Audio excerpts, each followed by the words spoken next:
नमः शिवाय।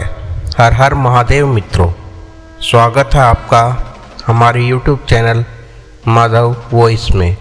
आज के समय में आपने देखा होगा कि हर इंसान किसी न किसी वजह से या किसी न किसी परिस्थिति से परेशान है और दुखी है। बहुत से इंसान आपने ऐसे भी देखे होंगे समाज में जिनके पास सब कुछ है लेकिन फिर भी मन से वो दुखी रहते हैं। तो आज की इस वीडियो में हम जानेंगे कि आखिर ये दुख होता क्यों है और दुखी रहने का क्या कारण है, इंसान को दुख क्यों मिलता है और सुखी होने के क्या उपाय हैं। तो चलिए आज का वीडियो शुरू करते हैं। और अगर आप वीडियो पर आए हो तो कृपया वीडियो को अंत तक ज़रूर देखें। तो चलिए आज का वीडियो शुरू करते हैं। भगवान की प्राप्ति पूजा हवन से नहीं बल्कि विनम्रता, दया भाव और लोगों के प्रति करुणा से होती है। जरूरी नहीं कि हर समय लबों पर भगवान का नाम आए, वो लम्हा भी भक्ति से कम नहीं होता जब इंसान के काम आए। हमें अपने कर्मों का फल किसी स्वर्ग या नरक में नहीं मिलता बल्कि इसी जन्म में मिलता है।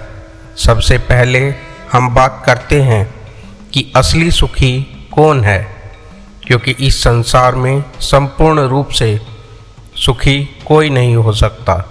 पर सुख प्राप्ति के लिए क्या करे क्या ना करे यह भी जानना बहुत ही ज़रूरी है कि सुख की खोज किस चीज़ में है। किन बातों को अपनाकर आप अपने जीवन में सुख की प्राप्ति कर सकते हैं। पुरुषों को सदैव गुरु की पूजा करनी चाहिए, लेकिन स्त्रियों को सदैव गौरी माता की पूजा करनी चाहिए। गुरु पूजा नहीं, चरित्र और नैतिक विकास के लिए धार्मिक पुस्तकों और महापुरुषों की जीवनी नित्य अवश्य पढ़नी चाहिए। एकांत और शुद्ध स्थान में प्रभु के सामने प्रभु से बातें करने का सच्चे मन से प्रयास करते रहने से एक दिन अवश्य ही सफलता मिलती है। और जो शांति हमें प्रभु से बात करने से मिलती है वह हमें किसी और चीज़ से नहीं मिल सकती। हमारी सारी भौतिक सुविधाएं तथा सांसारिक सुख सुविधाएं प्राप्त हो जाने से भी मन को शांति नहीं मिलती, वह तो एकमात्र प्रभु के शरण में जाने से ही मिलती है। मैंने अनेक बड़े बड़े धनवान ऐसे लोग दुखी देखे हैं जिनके पास किसी भी तरह की धन की कमी नहीं होने पर भी वह दुखी, बीमारी, नशा, परिवार पर संकट, अशांति आदि असह्य रोगों के कारण बहुत दुखी रहते हैं। सब कुछ होते हुए भी मन से वो गरीब होते हैं। अपने मन को, तन को, अपने आप को प्रभु के सामने समर्पित कर दो। अगर सच्चे मन से प्रभु को समर्पण कर दिया तो मानो सारे संकट दूर हो जाएंगे।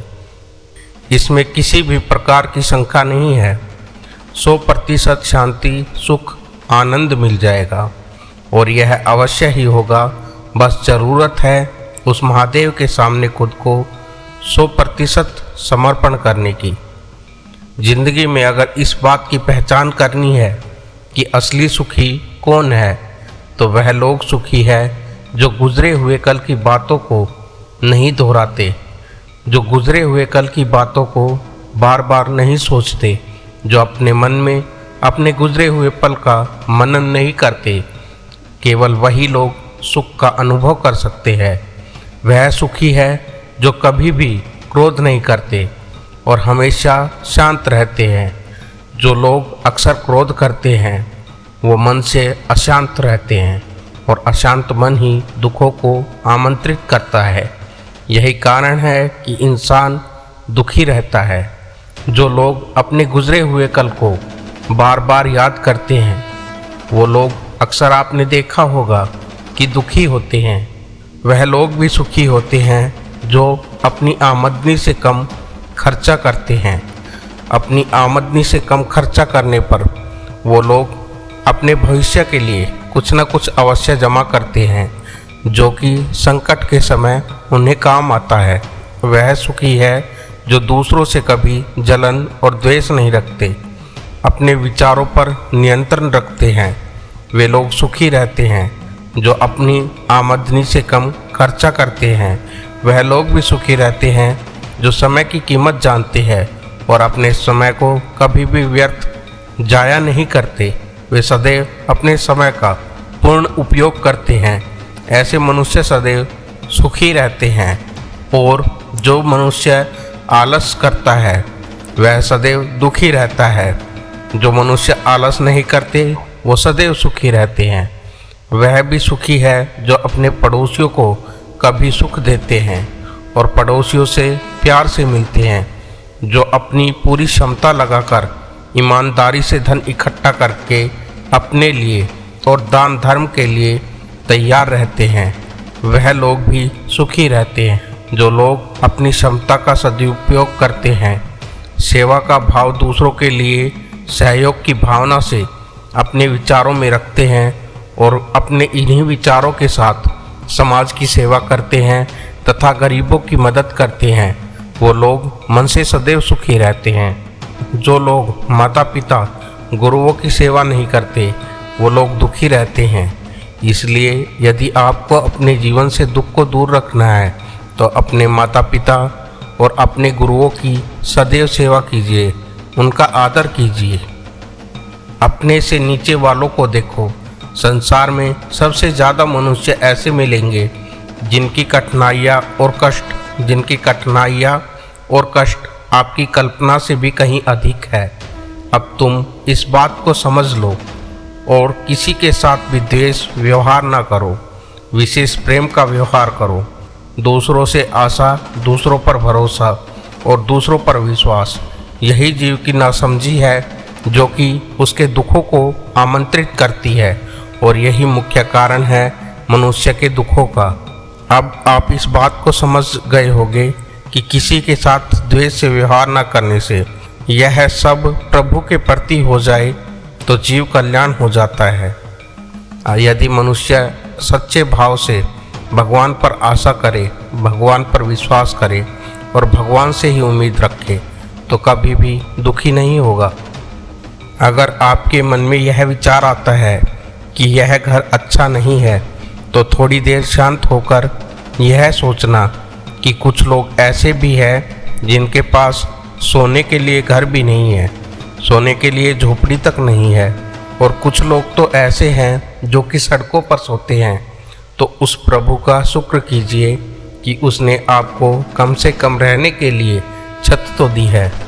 जैसा भी है, जो भी है, भगवान ने जो भी दे रखा है वह बहुत अच्छा है और अच्छा दे रखा है। अगर आपके पास रहने के लिए छत है तो आपसे ज़्यादा धनवान कोई भी नहीं है। अगर आपके शरीर के सारे अंग सही है और सही से काम करते हैं तो आपसे बड़ा स्वस्थ कोई नहीं है। दुनिया में ऐसे भी लोग हैं जिनके पास हाथ पैर नहीं है। एक बार जरा गौर से देखना, जिन लोगों के पास हाथ पैर या शरीर का कोई अंग नहीं होता वो कितनी मुश्किल के दौर से गुजरते हैं। अगर आपको भगवान ने सारे अंग सही से दे रखे हैं तो फिर आप किस बात का दुख मनाते हो। अगर आपके जीवन में कभी किसी बात को लेकर उदासी आ जाए तो हमेशा अपने से छोटे लोगों के बारे में सोचें, ना कि अपने से बड़े लोगों के बारे में, क्योंकि बड़ा पेड़ खजूर का भी होता है पर फिर भी वह किसी को न तो छाया देता है और ना ही उसके फल किसी के काम आते हैं। हमारी मन की इच्छा ही हमेशा हमारे दुखों का कारण होती है। इंसान की ज़रूरत है तो पूरी हो जाती है, ज़रूरी चीज़ें वह बटोर लेता है, मगर उसकी चाह कभी भी पूरी नहीं हो सकती और यह इच्छा मनुष्य का सर्वनाश कर देती है। चाह बर्बादी का रास्ता होती है। अगर इंसान अपनी इच्छा को वश में कर ले तो फिर किसी भी प्रकार का संकट, दुख, विफलता उसके सामने नहीं ठहर सकती। लेकिन इच्छाएं रखने से सब कुछ तो किसी को भी नहीं मिलता। प्रभु का विधान ही ऐसा बनाया हुआ है। ऐसा खेल बनाया हुआ है उस परमात्मा ने कि वह हमें दौड़ा रहा है और हमारी दौड़ का एकमात्र कारण हमारी इच्छाएं होती है। जिस मनुष्य ने अपने मन, इच्छा और विचारों पर नियंत्रण कर लिया वह मनुष्य जीवन में सफल हो जाता है, क्योंकि असीमित इच्छाएं ही सदैव मनुष्य के दुखों का कारण होती है। अगर आपको आज की यह वीडियो पसंद आई है तो कृपया वीडियो को लाइक करें, चैनल को सब्सक्राइब करें और मिलते हैं आपसे अगली वीडियो में। तब तक के लिए हर हर महादेव।